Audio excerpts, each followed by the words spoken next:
Good evening, everyone. I'd like to welcome you. Someone say good evening. I'd like to welcome you to the third of the MLK series for this year. We had Tim Wise, Andrew Young, and today we're very privileged to have Faith Ringgold. I've got a few messages to give. Fire exits. So fire exits are where you came in, at the back and also behind. So should something go wrong, don't run. Carry someone with you. No, just orderly. Nothing will go wrong. There will be a book signing at the end. So Faith has kindly agreed to be up here. So if you have purchased books, please feel free to come up. We'll queue orderly here. So I kind of had the privilege of introducing this. My name is Pradeep Sharma. For those of you that don't know me, I'm the provost at RISD. And I'm always sort of intrigued about how to start these things. I never really know what to talk about. I never really know how to get into relationships. And I've sort of struggled with it all of my life in some respects. And so when I sort of think about standing up here and welcoming a speaker who's had such an illustrious career, and I'll talk a little bit about that, I'm kind of struck in terms of thinking, what the hell have I been doing with my life? What's been going on for me? What's actually been happening? And I'm struck by sort of Anthony Giddens' comment that we're all involved in a project of self, a reflexive project of self, that we make these gestures out into the world. And as we make them, we also learn about ourselves as they occur. And there's something Faith said at dinner tonight, which was about making art not for someone else, but for yourself. And in that, the hope that you will reveal something about yourself that someone else may be interested in as well. And I was really struck by that notion of sort of your own reflexive practice. So I just put together some sort of really quick words. And one of the things I've always been interested in personally is this notion of the established and the outsider. And this is based on work by sociologist Norbert Elias. And it was a study of a working class village in the north of England. And he was particularly interested in how, even in that working class sector, that people were all similar, but there were people that were established and there were people that were outsiders. And I think with some of the conversations that have been going on in certainly the RISD campus over the last few months, up at Brown, at Oxford University, at Cambridge University, this whole notion of the establishment, the outsider, the marginalised, and what does that mean? And so those notions of being the outsider, and of course as artists sometimes we want to be outsiders. We don't want to be in the establishment. And there are other times we want to be in the establishment, and how does that work? So Elias' study in conjunction with his doctorate student, Scottson, was fascinating because he looked at sort of a number of configurations. But one of the pieces I wanted to talk about in particular was the role of gossip. And the role of gossip in terms of belonging to the establishment while you're an outsider. The role of the outsider and the gossip and the stories we tell each other. And what was interesting is gossip, and this is where language becomes really interesting. So Norbert Elias was German. He moved over to Britain eventually during the Second World War because of the Nazi regime, because of persecution. And in German and Dutch, there are many words for the word gossip. And so he associates gossip. So mostly, if I say the word gossip, how many of you think that's a bad thing? Gossip is a bad thing. So there's quite a few of you putting your hand. So apparently the Dutch and the Germans have many words for gossip, and some of the words actually mean good gossip. And so gossip as a tool of social control works both ways. But we have this association that gossip is a bad thing. But we all use gossip. So we all tell stories about ourselves through gossip. We also tell stories about them. That they are like this, they behave like this. So those tools of gossip in terms of this relationship between the established and outsiders, we all do it. And we all do it and we demonize. So we all demonize the outsiders by saying they all behave like this, they all steal, they all don't wash. And so this gross generalization that we all use as a sense of creating our own established we-ness is kind of really fascinating. And we're doing it. We're doing it now. We are generalizing. We are stereotyping. And what we have to do is keep checking our own biases. I think we have to keep stopping and just checking our own biases about which one are we at the moment. Because quite often we're both. We can be both established and the outsider at the same time. And so this sort of separation that we have of being someone that is outside, being marginalized, we're also marginalizing others by our actions. So paying attention to that, I think, is a really important part, and paying attention to what we find ourselves doing when we talk about us. This is always sort of, I have no idea where I'm going with this talk, by the way. This has always intrigued me because things like they talk about the stock market, and they say the stock market has decided the stock market is in panic. The stock market is actually you and me. It's not a thing, it's not a person. It's actually the aggregation of all of our individual actions. So is the establishment. It's an aggregation of all of our individual actions. It's all of our own stories that we tell ourselves. So how do we actually make sense of that? And how do we move forward with hope, with dignity, and with integrity? So trying to sort of pay attention to that is something I've always been interested in. And so when it comes to you as the artist, and my background's completely varied. I'm not an artist. I'm a designer, but I've always been seduced by the arts. And I've always been seduced by this notion that you have yourself as a client. You have yourself as the person that you are talking to. So you are involved in this own internal dialogue. And this notion that you cannot not be in your work is something that I believe really strongly about, because certainly my original education was always the third person singular. You were not in it. You were the objective bystander, as if you had no input. You were the chameleon that would lose yourself to the surroundings because you had no input into it and you did not affect the situation. And I would argue you cannot not be in your work. In fact, I'm just going to say that again. You cannot not be in your work. And so this notion that we have that the arts are really about something internal that is coming out as if there is no audience is problematic. And conversely in design, that it's not about you, it's about the audience as if there is no you in the work is problematic. So these two extremes that we have, you cannot not be in your work. But you also exist in a social context. So you do exist in the context of others. By definition, you have to exist with others. So this is a dialogue for me. It has to be a dialogic conversation. So it is about you. You reveal yourself all the time. So that's just sort of a little rant before I go on to the wonderful Faith Ringgold. It was interesting reading about Faith and sort of getting to know a little bit about her through the wonderful electronic Google thing. And there's lots of stuff written. You can look at videos, you can look at it. But actually the most revealing for me was actually meeting Faith and sitting down for dinner and talking through some of those things. And hearing the stories as she engaged with some of the other students, it really reveals a lot. So, I mean, my notes are kind of Faith Ringgold, painter, writer, speaker, mixed media sculptor, artist, writer, activist, trailblazer, performance artist, lives in Englewood, New Jersey. These are all things, facts you can find out about Faith. They don't really tell you that much about her. They tell you certain facts, but not necessarily the person.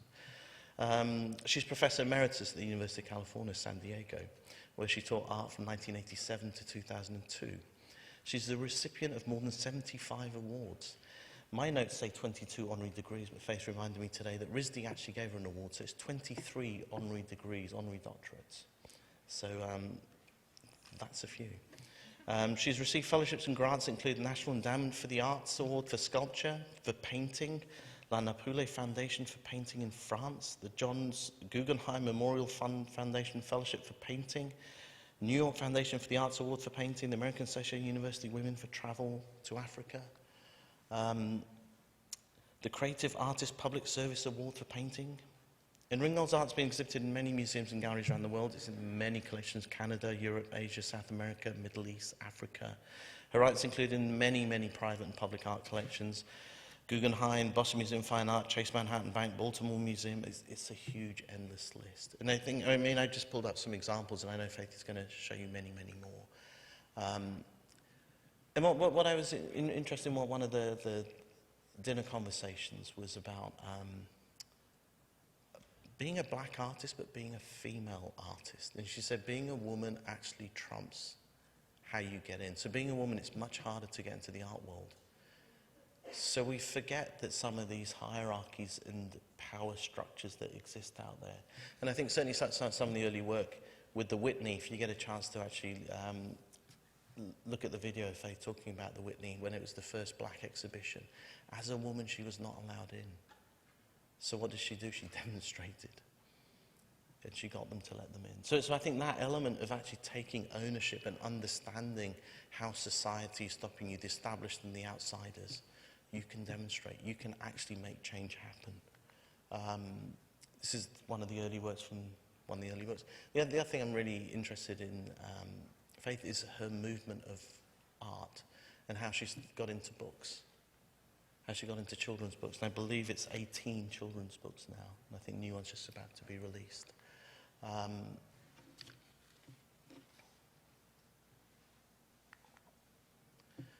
So I'd love to welcome Faith Ringgold, and just before I ask Faith to come up, just have one quote from her that just really resonated for me. You can't sit around waiting for somebody else to say who you are. You have to write it and paint it and do it. Faith Ringgold.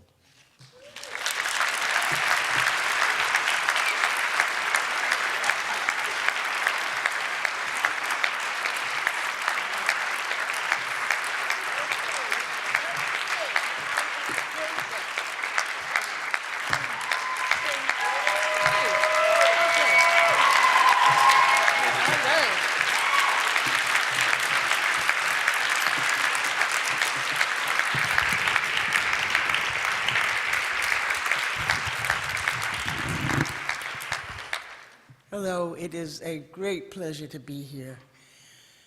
With all of this beautiful art all around me, I don't know what life would be like without art. Just think about it. It's so wonderful to be an artist and to create art that speaks to the world in some way, and yourself in particular. Thank you so much for coming. More than 60 years making art. I need to, all materials in the program are protected by United States. Oh boy, let's not get involved in that. Okay, we can begin now. I'll put this down. And let's see. Now, how do I work this? Should I use mine, or should I work this one? I don't know what to do. This one. What is it? How do you do that? I think this is it, yeah, and I think you advance. Is it that way? There you go. Well, where's the, I don't see it. That arrow is your forward. This? Oh, that one there. This one is forward.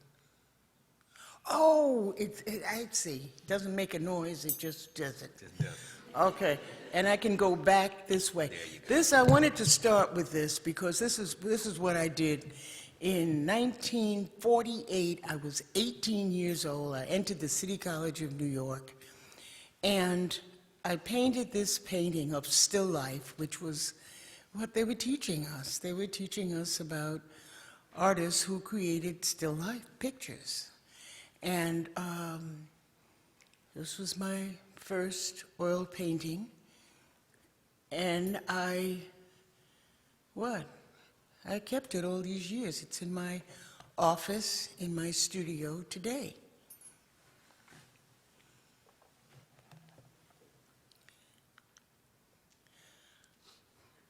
Oh no, I think I'm going the wrong way. Okay, let's do it. Okay, now here, I want to tell you this story because in one of my classes, we had a homework assignment to make a playing card. The next week, when we came in, several of the students in the class had come in and put up a whole deck of cards. And I said, well, you know, what's that? What class are you in? And they said, we're in your class. And I said, but how come you've got a whole deck? And we were just told to make one playing card. Why do you have a whole deck? So they said, we can do what we want. Well, I said, wow. But they were very competitive. City College was free. if you didn't keep up your, what, A- average, you could be thrown out. We were constantly told, you know, you might be sitting in somebody else's seat, so be careful. So it was very competitive. They had gotten together, made a group, and made a whole deck of cards, and I had come in with this one card, a jack. Now, how am I going to last against them? I was already the only black person in the art department. I said, well, I don't get this. But it's never going to happen again.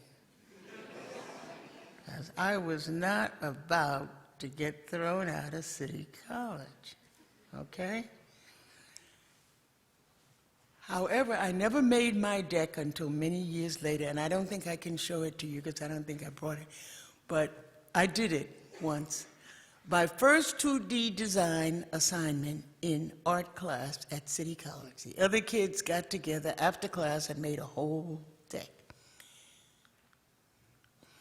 I became a mature artist in the 1960s with the American People Series and Black Light. The 1960s was a time when things changed in America and will never be the same. Much of it was for the better.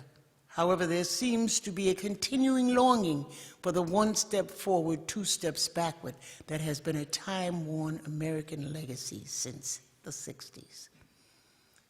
Since the 1600s. American People Series, The Flag is Bleeding, I started in 1967. And that is to show what was going on in America at the time. The 60s was fabulous and fascinating. There was something new happening every day. And it was recorded on TV, some of it. And I wanted to live in the moment. And I did. I did it through my art. Here, the American People Series continues with number 19, postage stamp commemorating the advent of Black Power. When we heard those words, Black Power, that was fantastic. I mean, to say black and power together was unreal. And I wanted to document the time. I wanted to have something to say about what was happening all around me. And I wanted those words in my painting. So I did 100 faces, 10 of which were black. There were 10% black people in America at that time. And I couldn't understand, why is everybody so excited about Black Power? There's only 10% of us here. I mean, come on. The real power is something quite different. Yeah, put your head to the right. Now read. In white, what is it? W, huh? H, I, you see it? T, E, P, O, what is it? What is it? White power, that's the one to think about. I put this in that painting. This is a commemorative stamp. And it was very pop because it was 8 by 6.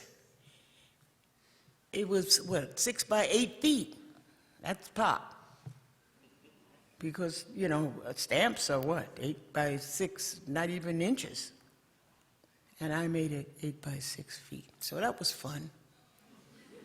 That was a lot of fun, yeah. These paintings are now, well, they're getting bought now. Isn't that interesting? How many years? 50-something since the 60s? This one is at the Museum of Modern Art. They just bought it. Amazing. This painting is of a spontaneous street riot, which we had a lot of in the 60s. And I wanted to record that, to put the blood that was spilled, that we never saw in the write-ups about the riot. I mean, it could not get written up about also, but even if it was, the pictures did not show the blood and the ferocity of what was going on in the street. I know because I'd be there sometime, and I would notice that either there was no picture or there was a picture that was very blurred and not able to be seen. So I painted this.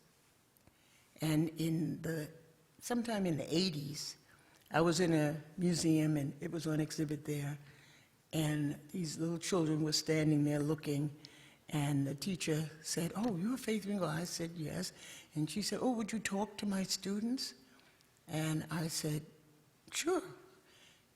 And I said to them that, I wanted to do a painting. I did this painting for a lot of reasons, and one of the reasons was that we never got to see the blood that was being spilled in the streets during these riots. They wouldn't show it to us in the newspapers. And so I wanted to make sure that this painting had that. But as I was painting the blood, I could just feel, it was just awful. I mean, painting blood is very upsetting. And one little boy said to me, these kids were about 6, 7, 8 years old, "What blood?" So by the 80s, this wasn't even any blood. There was so much violence going on. This was not considered. That kid couldn't even see what I was talking about. What, blood? Where? Times change and change. This is now at the Museum of Modern Art.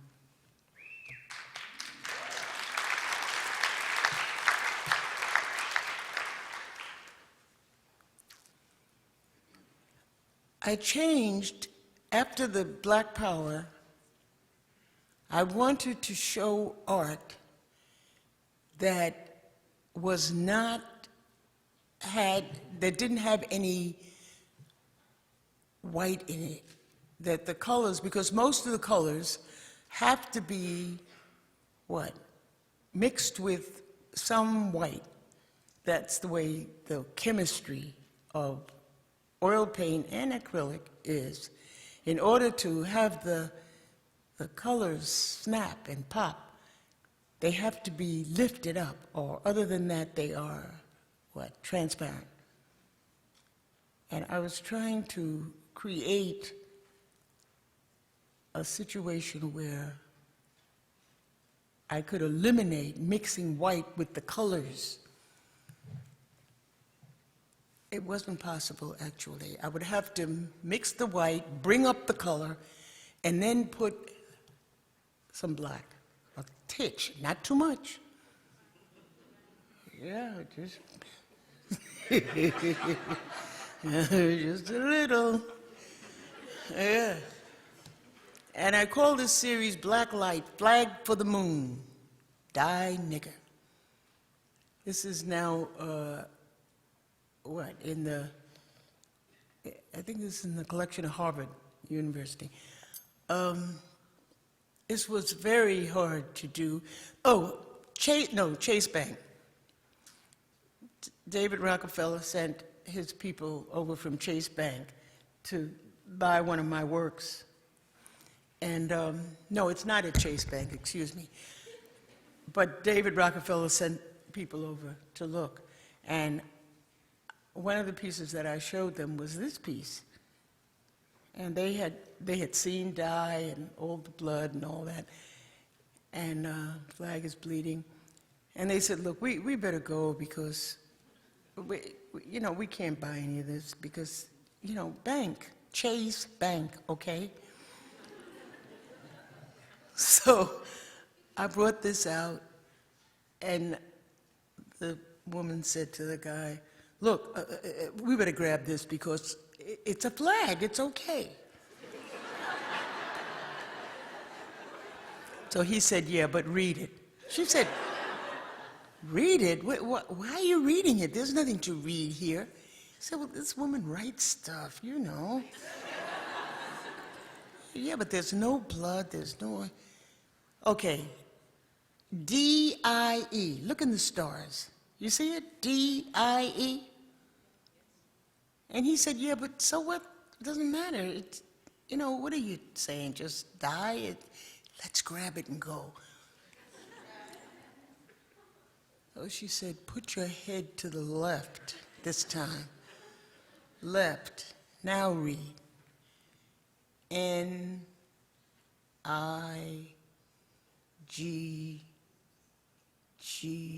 Oh, my God. They said, look, we have to go. We can't stay any longer. It's getting worse.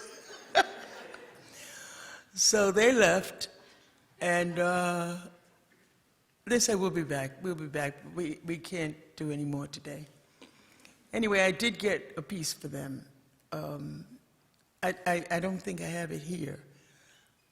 But there was a lot of controversy over the writing. Oh, this is it. This is it. I found this piece, one of the few ones that I showed them, that didn't have any words in it. This was, I called it, I forgot my title. But anyway, they said, when I showed them, they came back. And when they came back, I showed them this painting. And this is supposed to be America. This is what America is. I called it 6 Shades of Black. That's what I called it.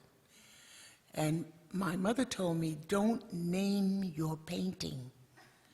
Just call it, don't call it anything. Can you not call it anything? I said, well, that's why people say Untitled, because they know that a lot of people buy work dependent on the title of it. She said, well, you might take a little something from them. So I said, okay, I won't mention the title, but I'll show them this painting, because there's no writing on it. So they looked at it and they said, look, let's take this. This is perfect. This is wonderful. Look, there's no writing, nothing. It's just 6 faces. It doesn't matter. We'll call it the American spectrum. Is that okay? So I said, yeah, it's all right. Oh, my goodness. Titles are very important. I just want you to know that. You cannot act like they're not, because they are. In the 1970s, I discovered my roots in African art and began to paint and create art specific to my identity as a Black woman. I made dolls and masks inspired by my painting. I began to write in my art and to tell my story not only with images but words and in masked performances. This was a really fun time. This I did for the Women's House, which was a prison in New York. And this was a lot of fun because women weren't even doing these things then. I was trying to get the women prisoners to realize their potential. You can do all these things. You can be a sports person. You can play basketball. You can be a policeman. You can be a college professor. Yes, you can be a minister of a church and have people that you give weddings to. So I made this painting, all women in it, no men. The men are all cut off because it's very hard to do a picture that tells a story with no men in it. But I did this one, and they really liked it. And there's a whole long story about that, too. Slave rape number 2, Run, You Might Get Away, is a tanka that I made. I made a lot of tankas. Tankas are wonderful. I'd been to Japan, and I had seen the wonderful tankas that they had there, and I was very inspired. because I wanted to paint larger and larger, but I wanted to be able to pick the paintings up myself and not have to wait until my husband got home and, you know, with the stretched canvas over the stretcher bars makes paintings very heavy. And I like painting big. So I started making these tonkas. My mother made the tonka, and I painted the picture. Run, you might get away, slave rape #2. These, oh, here is also one of my dolls series, the Carters, huh? I did an international doll series because I wanted to make sculptures, but I didn't want to use any kind of material that would get up in my nose and give me asthma because I have allergies. And I ended up making this, and they really liked it. I called the White House, and I said, send me a picture of Carter and the family, and they did. Oh, wonderful. Family of woman masks. My mother and her, Mrs. Jones and family. So that's my mother, my brother, my sister, and me. Life-size acrylic on canvas. These are masks. I also went to Africa. I've traveled all over the world looking at the art everywhere. And Nigeria and Ghana are, I would think, my favorite places. They're gorgeous masks that Picasso was able to create with, and where they, looking at those masks and the art of Africa, created the modern art movement. And I wanted to go over there because I didn't learn anything about that at City College. They didn't teach me that. No, I had to teach myself. Some of it you have to teach yourself. You cannot depend on learning everything in the classroom. Here's the purple doll. Yes, indeed. These were fun to do. Actually, I did 5 of those. There's the gold face masks. When I went to Africa, I thought I had studied a lot about African art, but when I went to Africa, I saw masks like I would have never seen if I hadn't gone there. Fantastic art everywhere. In 1980, I completed my autobiography, but it took me 15 years to find a publisher.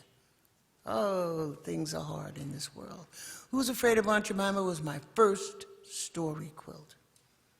My autobiography, We Flew Over the Bridge, The Memoirs of Faith Ringgold, was finally published by Little Brown in 1995. It took me 15 years, and reprinted by Duke Press in 2005. It was when I went to Africa that I realized I needed to write my autobiography. I needed to tell my story in words.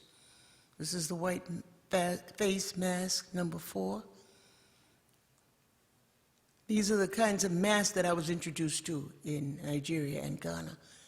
Masks that you could dance in because they get the big eye holes and you could sing. I painted the images. This is my very first quilt, Echoes of Harlem. My mother sewed those pieces together to make this quilt. I did the painting. All of my quilts are painted. This was my first story quilt. When I found out that I was not going to be able to, publish my autobiography because the publisher that I had thought that it just was not a story of a black woman's life. You know, I hadn't been raped and beat up and thrown out the window. I wasn't on welfare, none of that. It was about growing up in Harlem, going to school, getting married, having children, being an artist. And that was not something that she thought was a good story for me. And so she decided, no, I don't want to publish this. That is a violation of my freedom of speech. I want to tell my story. And so I will tell it without having to go through a publisher. I'll write it on my art. my art gets published, and I'll get my story published the same way. And that is how I got a lot of work published. And my first children's book, also, Tar Beach. Street Story Quilt, another story. So I just began telling stories and writing them on my quilt. Sonny's quilt, my friend, Sonny Rollins, who lived up the street from me, he used to go up on the bridge to blow his horn. So, you know, it wasn't just me that was having problems. His neighbors didn't want to hear him playing his horn all the time. So he'd go up on the bridge and do it. Nobody's going to stop him there. Woman on a Bridge, #1, Tar Beach, was the first one of the series of the Woman on a Bridge series. The text of Tar Beach was my first children's book published by Random House in 1991. Now it is in the collection of the Solomon R. Guggenheim Museum. Random House published my first children's book, Tar Beach. And these are all the books that I published after that. I really had wonderful publishers, and oh, it's been fantastic. And also, it's a joy to create books for children. And here's pictures of them. See there, We Came to America is coming out shortly, in May, I think. And Harlem Renaissance Party was published in 2015. And these are some of the rest of my books. Maya's Quilts of Life was commissioned by Oprah Winfrey and sold at auction just recently. This was exciting, very, very exciting. Now here we are, me and Maya and Oprah, back in the day. Oh, and there I am at, what's the name of that museum? Crystal Bridges in Arkansas. It's a new museum, and it is so beautiful. And they bought this at auction. And I'm posing. It's fun. Woman on a Bridge, #2, just also got sold at auction. So, I mean, it takes a while to get people to give you the freedom that you need as a person. Freedom is not free. That's one thing that's very certain. Freedom of speech. I was commissioned by the Constitution Center in 1990 to create this poster print. Actually, this is acrylic on paper, but it was made into a poster that is in the Metropolitan Museum of Art, and it is it's so wonderful. I loved doing this. This was a lot of fun to do, to say freedom of speech and what it means. It's not just freedom to say what pleases others. It's freedom to say what is, whether it is appealing to others or not, as long as it is the truth. Flying Home, Harlem Heroes and Heroines. This is in the subway, a glass mosaic commissioned by the MTA, installed in the IRT subway on 25th Street in Harlem. This was so much fun to do. So great people that I grew up with in Harlem, flying over the buildings. This is the NAACP and the people flying over it. Mary McLeod Bethune. W.E.B. Du Bois. I grew up with those people living all around me in Harlem. It was a wonderful experience. more. Jesse Owens, Marcus Garvey, and Adam Clayton Powell flying over the Abyssinia Baptist Church. This has been there since, what, 1996? Josephine Baker, Duke Ellington, and Bessie Smith flying over the Cotton Club. Ooh, that was a lot. And Joe Louis and Sugar Ray Robinson flying home. The Ink Spots, Jerry Daniels, Deke Watson, Bill Bowen, and Bill Kenny. And here are the artists. Studio Museum in Harlem is the building. And then the artists, Augusta Savage, Jacob Lawrence, Romare Bearden, Norman Lewis, and Aaron Douglas. I should have put myself in there. Huh? Yeah.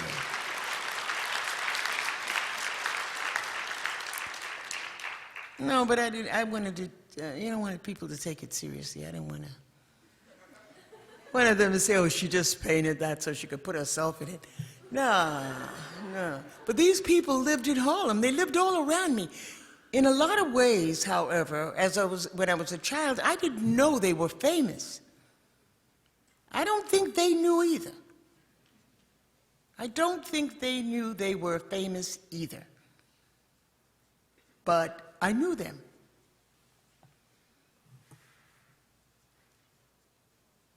They continued to work against great adversity. And today, they are now well known, yes. But not then.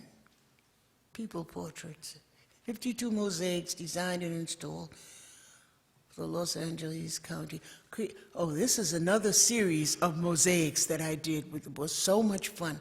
They advertised this set of mosaics. They wanted 52 of them to go in a subway in San Diego. And what I did was I made up all 52 images they were going to be 48 by 24, something like that. That was going to be the finished mosaic. I made mine 6 inches by 3 inches on 6-inch by 3-inch cards, huh? Because I know that when people are going to commission something, they want to see what it's going to look like. They don't want you to just talk about what you're going to do and all of that. They want to see. And so I showed them, and I won it. There were about 10 people applying, maybe. So if you ever get an opportunity to have a commission for something, show them what it is you plan to do. You know, in a small scale, of course, but don't try to just talk about it. They want to see it.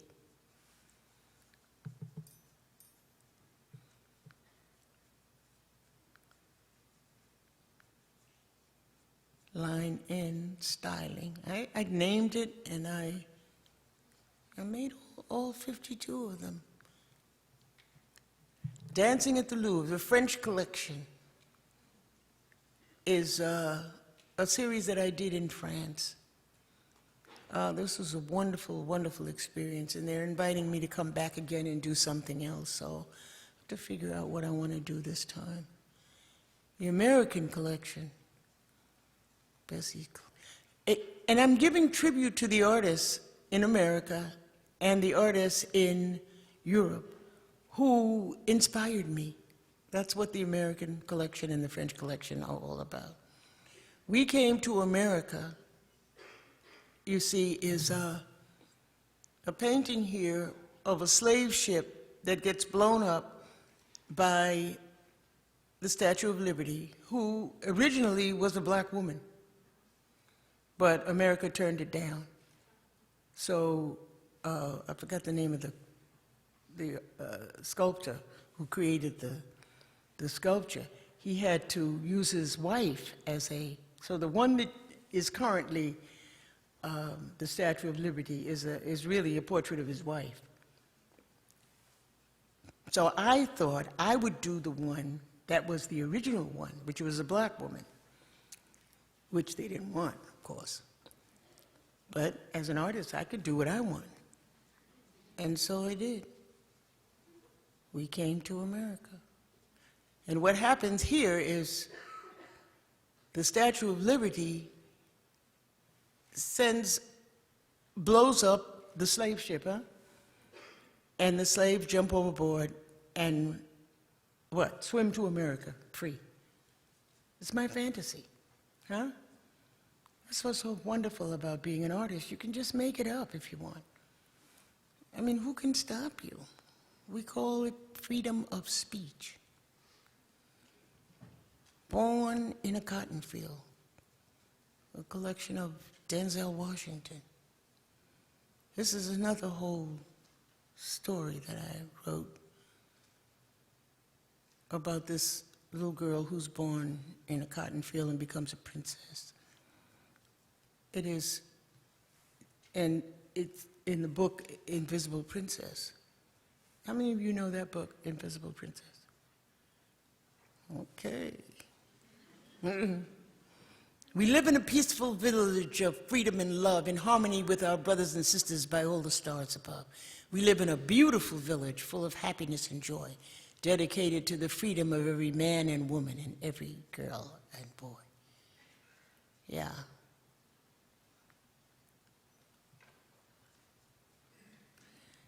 We moved to Englewood. This is my husband. He's in a nursing home now, so I'm missing him a lot. But we moved to Englewood, New Jersey, because I needed a studio, huh? That was bigger than I could get in New York, anywhere.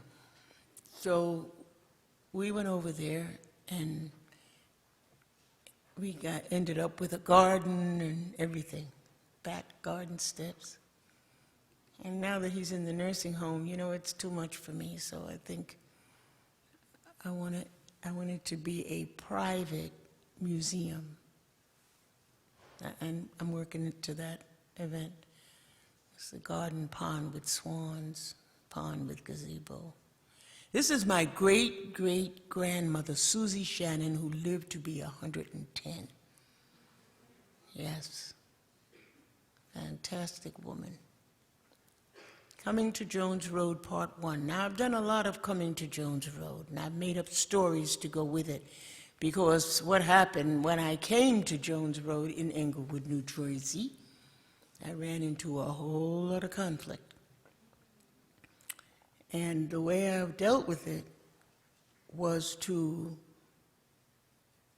change it and tell a story that made it feel good instead of bad. And this is my husband coming to Burdette Ringgold. And it's part 2 of the Coming to Jones Road. It just goes on and on. It took me, 8 years in the court to build that studio, because I had to get permits. And the neighbors kept riling up and saying that I was trying to do something else. Whatever they could do to stop me. But of course they couldn't stop me, because I was not going to stop until I got the permits, and I did. No, I was not going to stop. And this series of paintings is the most lucrative of all the series of paintings that I've ever done. Escape to Freedom, Harriet Tubman. And Ain't I a Woman? This is part 2. These tonkas, my mother made me, and I had nothing to put in them until, 2010. She said, "Oh, you don't need any pictures in these."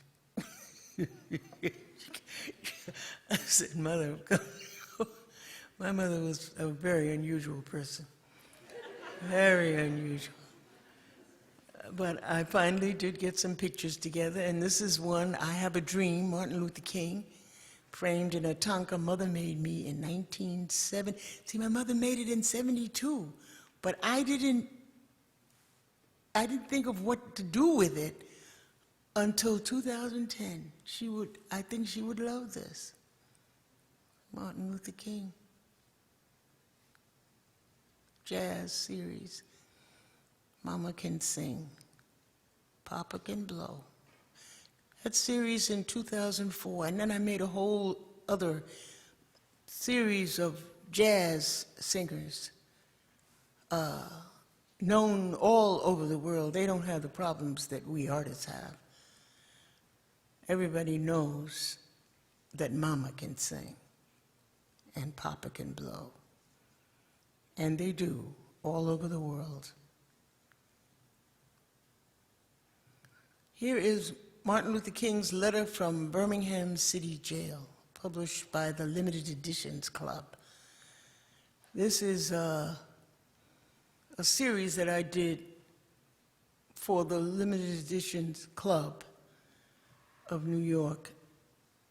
This was wonderful. I just really enjoyed doing this series, really telling Martin Luther King's story of why he ended up in the Birmingham jail.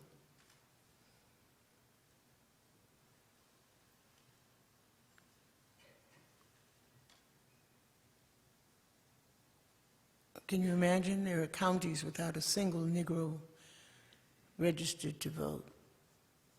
The right to vote. Police brutality viewed through stained glass windows. Who worships here? Who is their God? MLK. Martin Luther King really made a great contribution. For more than 2 centuries, our foreparents labored in this country without wages.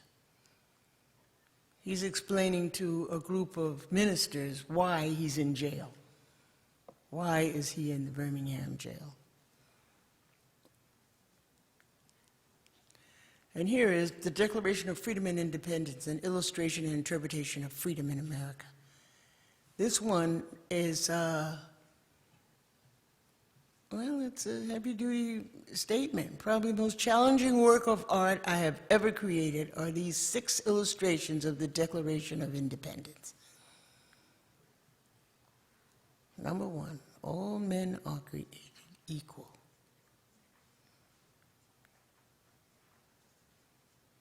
And women? A letter from Abigail Adams to John Adams.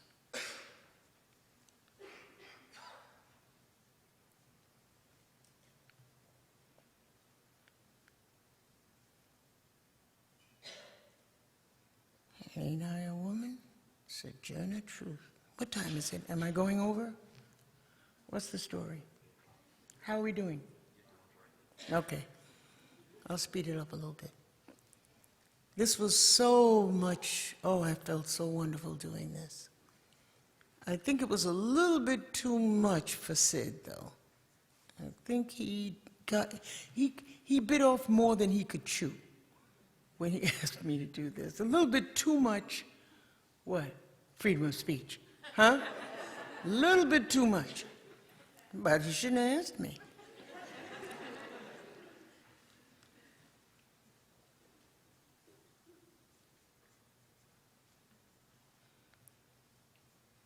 It was, oh, absolute tyranny. Taxes on us without our consent. This was a joy doing these.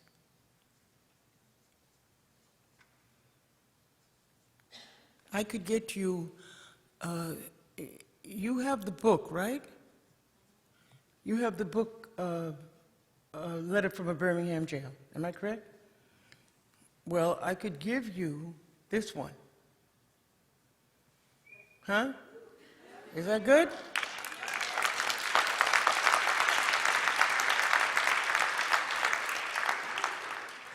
Yeah. We have appealed to their native justice and magnanimity. When I was in elementary school, we celebrated a day called I Am an American Day. One year, I won the contest for my school. Freedom of speech was and still is the main difference between Black Americans and other oppressed people in the world.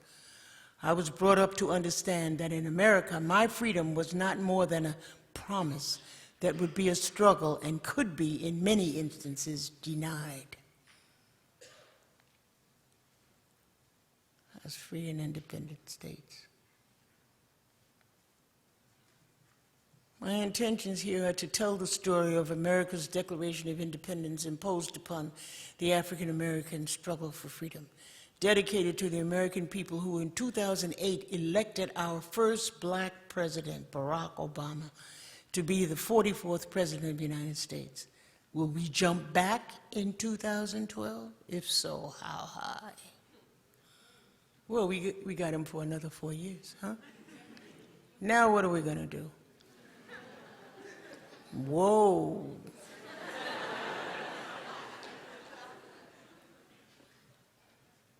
Yes, we can.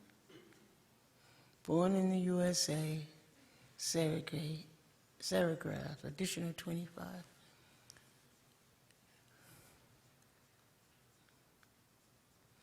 This is an interesting thing that I did. I just painted this. It was, the actual model was made by, what's the name? The Wright Museum. I can't remember the name of the guy who did it. It was interesting. He asked a lot of different artists to do them. These are flag stories that I made. When 9/11 happened, I was so shocked and so upset. I just said, oh, I'll just have to paint things until I can get over this. On Tuesday morning, we faced the devil in the sky and told him that freedom will never die. I just kept on doing these.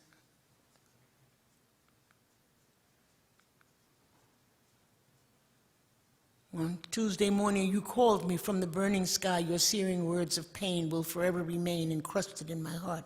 My darling, we are facing the devil in the sky, a hateful man with a hellish plan for all of us to die.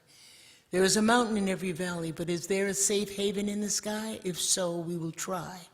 If not, my darling, I love you. Goodbye. There were people calling their relatives who were on that plane, and they were trying to communicate with them. It was fantastically, I'll never forget it. And I made all these flags during that time.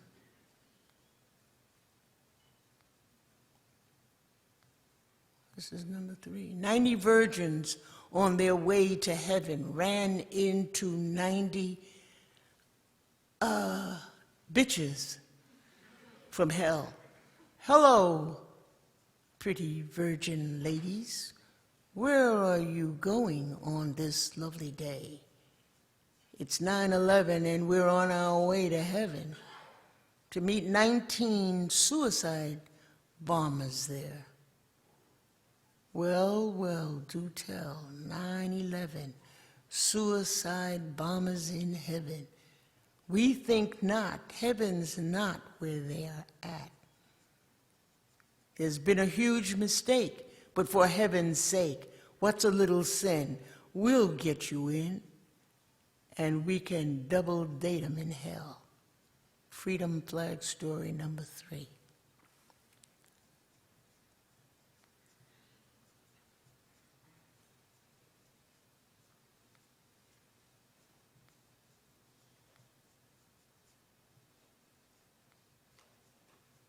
This was, war takes a toll on young men, sends them home in body bags or out of their minds. Let's find another way to be free. Maybe fight an old man's war. Don't nobody get hurt. Just talk tough and keep out of danger. At night, go to sleep in a bed. No more war. Maybe one day.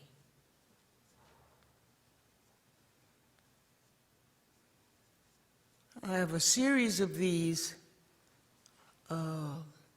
tributes to different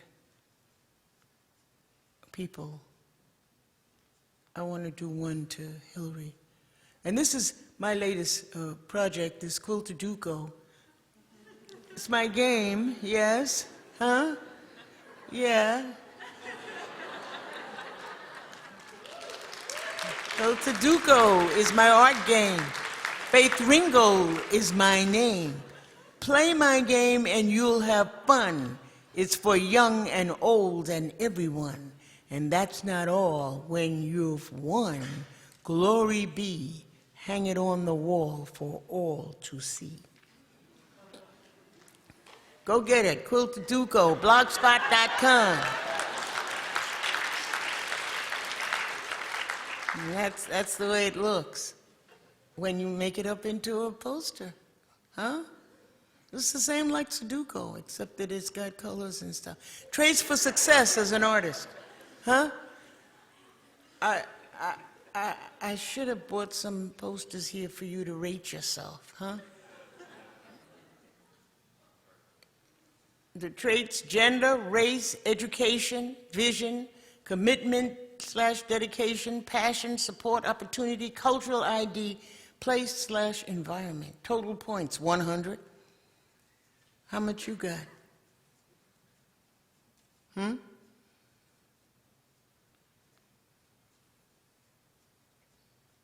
What would America be like without 400 years of black history?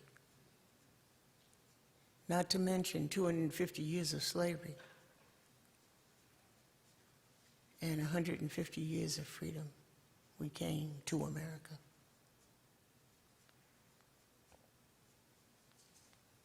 Okay, thank you.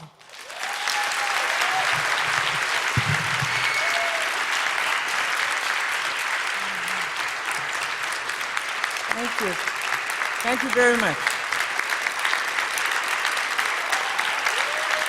Thank you.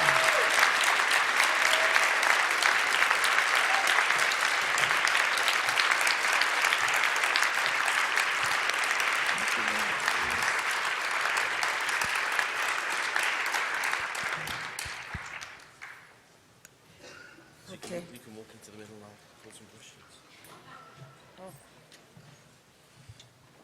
Thank you, Faith. Are there any questions? Don't everybody speak at once. There are microphones at the front, so if you, they're going to come to you.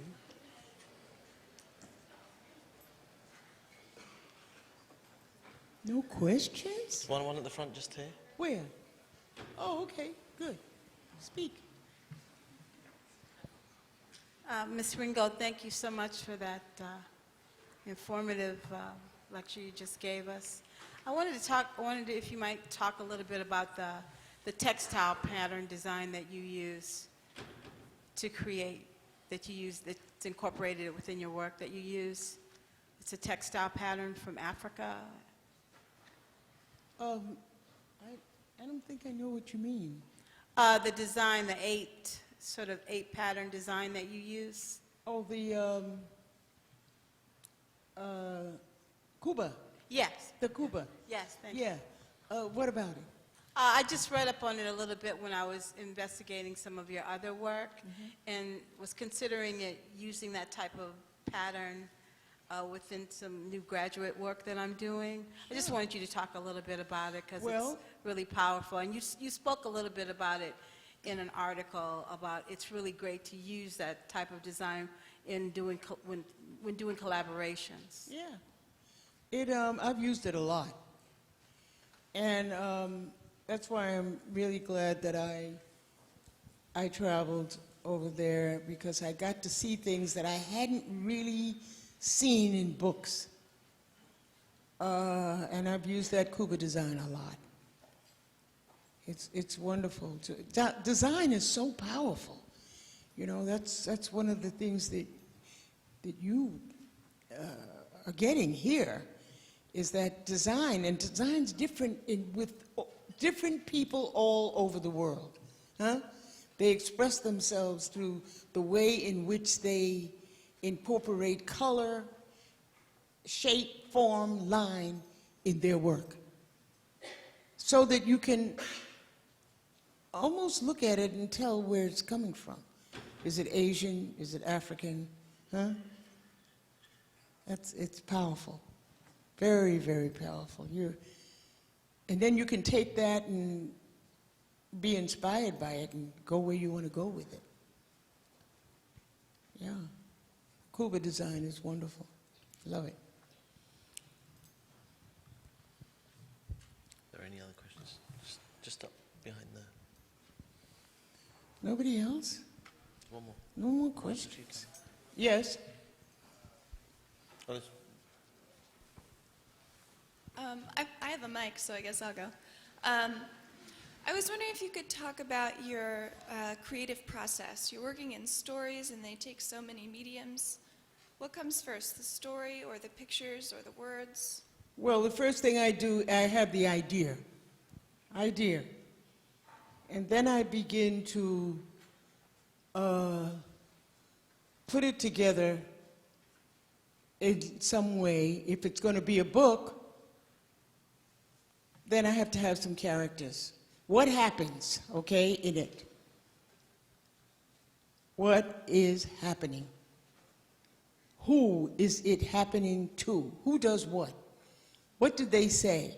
I got some dialogue going. I get my story, who said who, what, and then I illustrate it.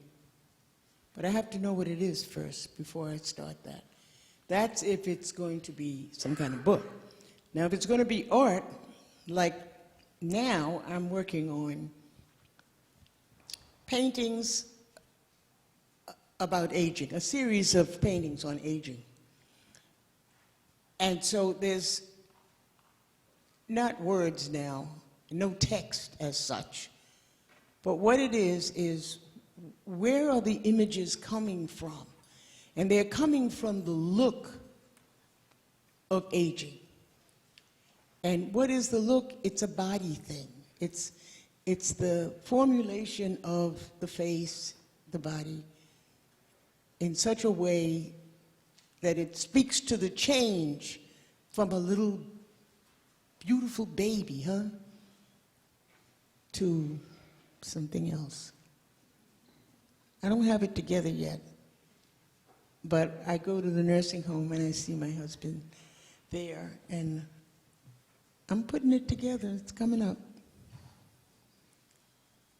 It's gonna come up. I wanna do this. But the Quilt to Duco is something that has to do with the mind, and I would love to have that be on iTunes. Now, it is on iTunes, but you have to know it's there to get it. You understand? You can't just go to iTunes and see it laid out. But if you know it's there, you can put quiltaduco.gmail.com and it'll come up, or you read it from one of my cards.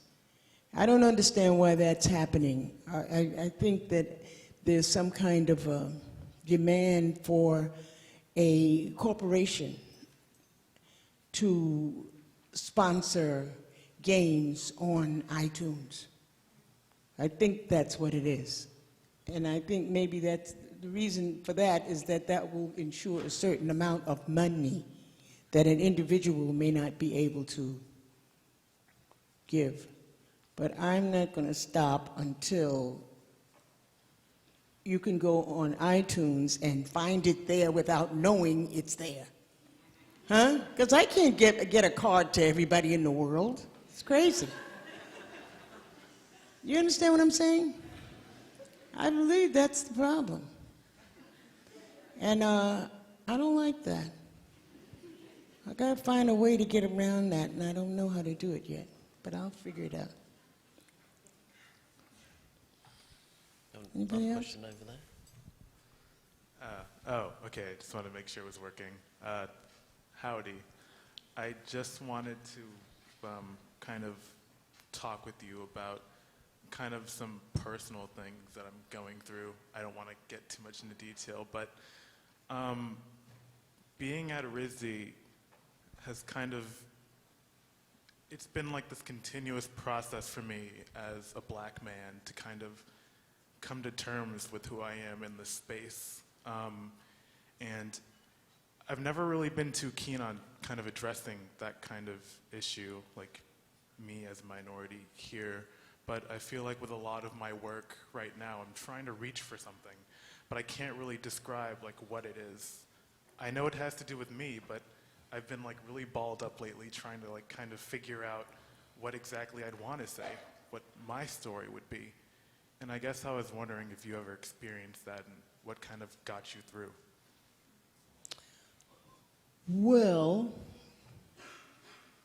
I think everybody goes through that. Trying to find out who you are and what you are about, what is your story. When I found out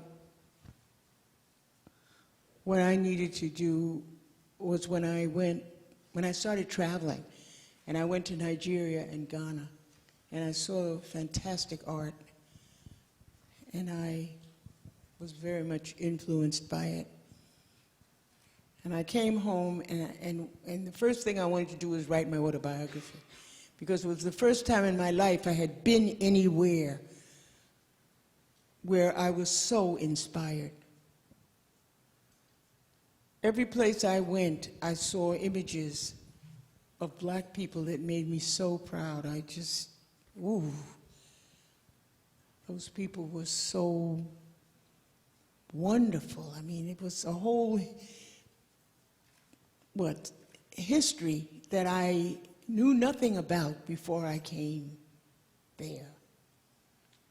And I wanted to share it with the world. I think it's important to reach yourself. You are the center of everything that happens in your work. And you do have the freedom. We do have freedom of speech in America. You can say what you want and do what you want, as long as you're not yelling fire in a crowded room. We have that. You must use it. Now you just have to find out what it is. What do you want to say? And that's the thing that enriches our cultural experience. We've had so many people who felt that way and have given us wonderful art and music and dance. They've taken that freedom and they've used it to give themselves life. And in doing that, we prosper and we learn to do the same. It's worth it. It's hard. First you have to realize what you realize, that you're trying to do it. Now you got to find a way to do it, and it's different for everybody. What can I say? You'll get there if you keep trying. Just keep trying. That's the key. Thank you. You're welcome. Just one behind.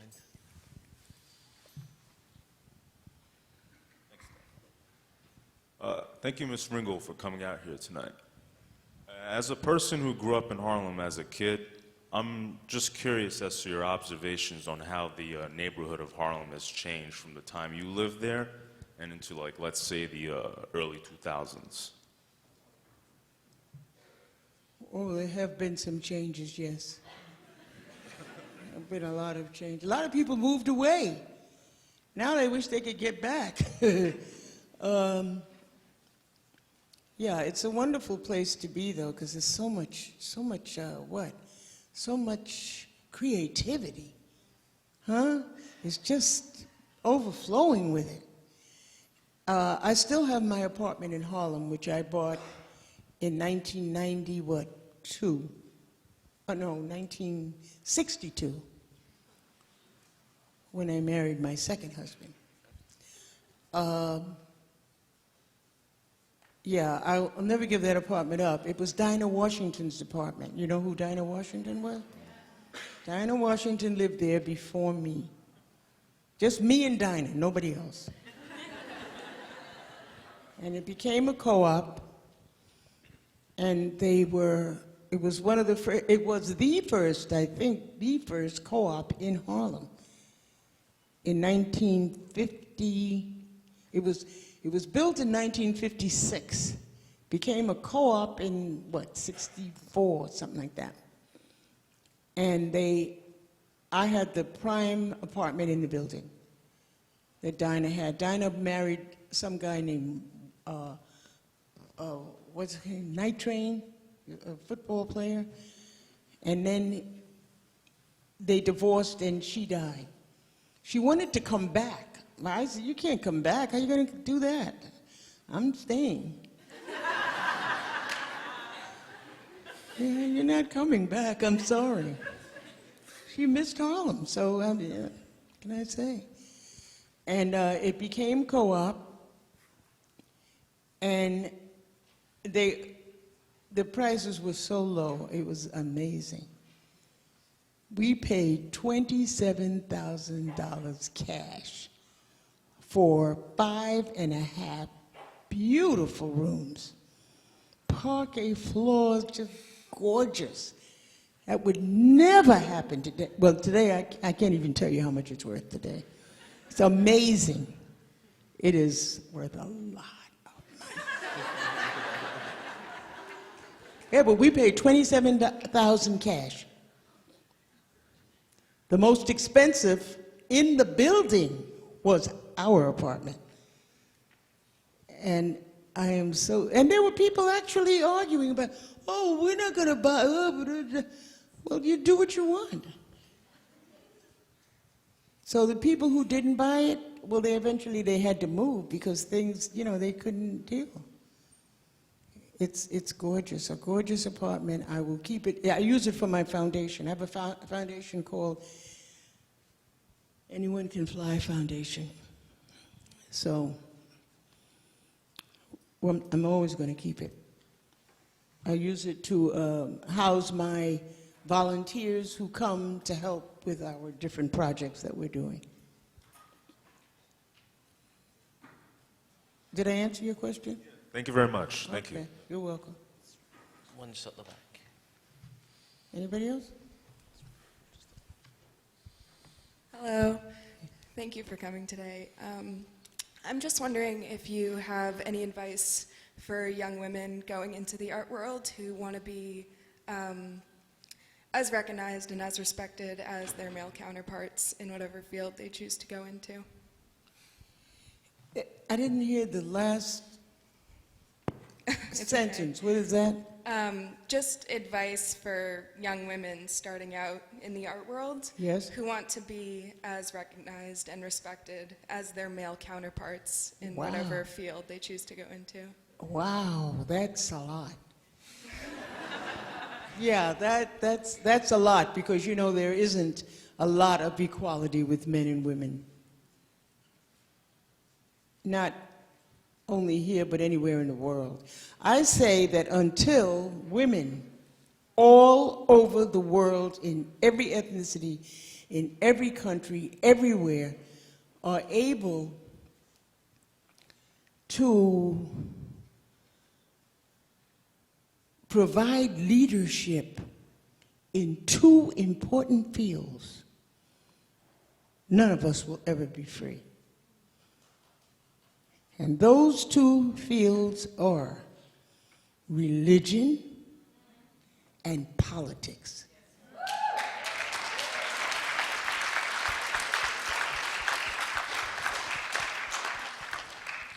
And that has not happened because nobody's going to give you that freedom.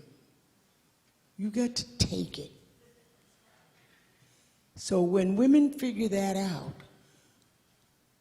because we're not going to start any war, because we don't fight. We don't fight. I mean, we do little, slap on like that.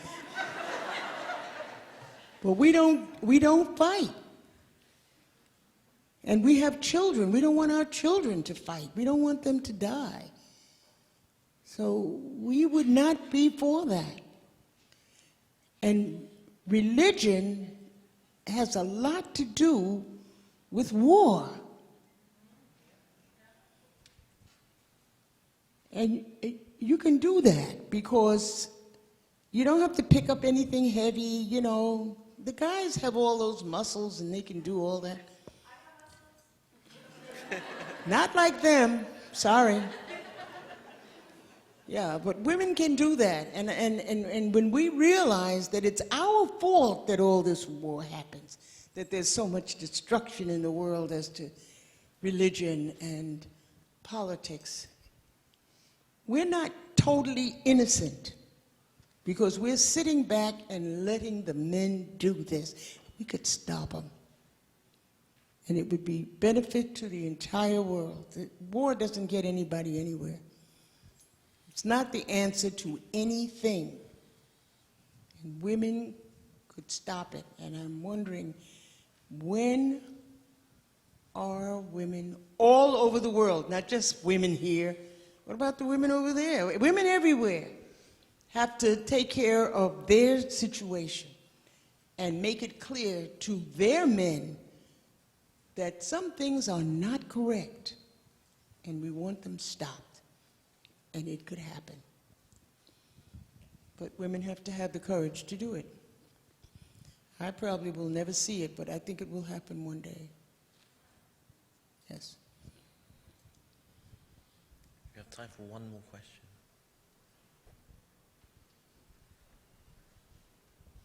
This has been wonderful. Thank you so much for inviting me. Thank you, Faith. Thank you.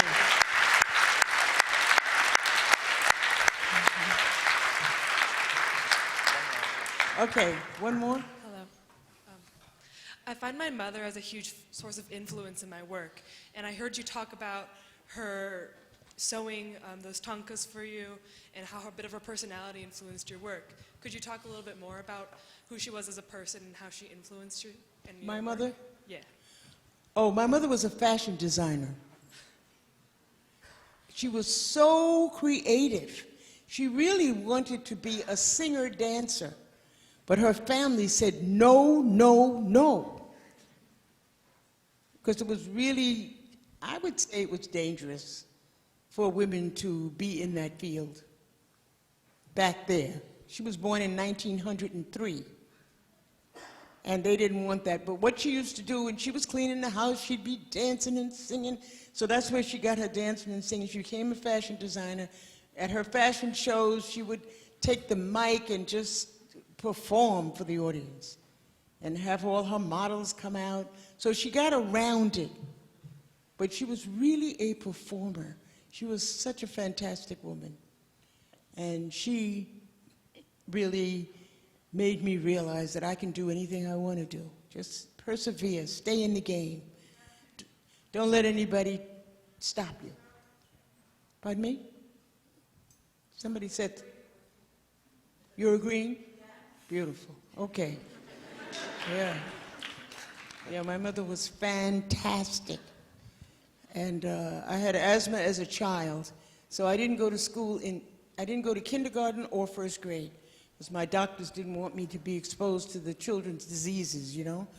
Asthma was very dangerous in the 30s. And I remember once I was having an attack, and my mother said, nobody ever died of asthma. Now that was a lie. But I think she could tell that I was getting ready to go out of here. And she knew that she had to do something because the doctor was on his way, but he wasn't here yet. And my mother, she had that kind of spirit. Yeah, nobody ever died of asthma.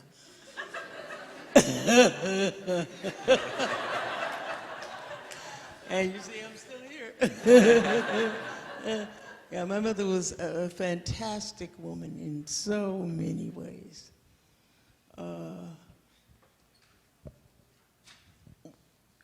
Who asked that question? Yeah, did I answer you? You want me to add something else? Talk about your whole family. What? Talk about your whole family. Well, my father was, he was a man. He was funny too. Yeah, my father was good too. He wasn't, perfect, of course, but I like the idea that I had the both of them. They gave me what I needed to survive in those days. The 30s, it was rough. I was born in 1930, and there was a lot going on that you needed strong parents to help you through it. And I think I had them. My father said some funny things, and he said, they're not, what did he say? Something about the way, we tore up the pattern for that one, he said about me. We tore up the pattern for that one. What can I say? Thank you, Faith Ringgold. Thank you.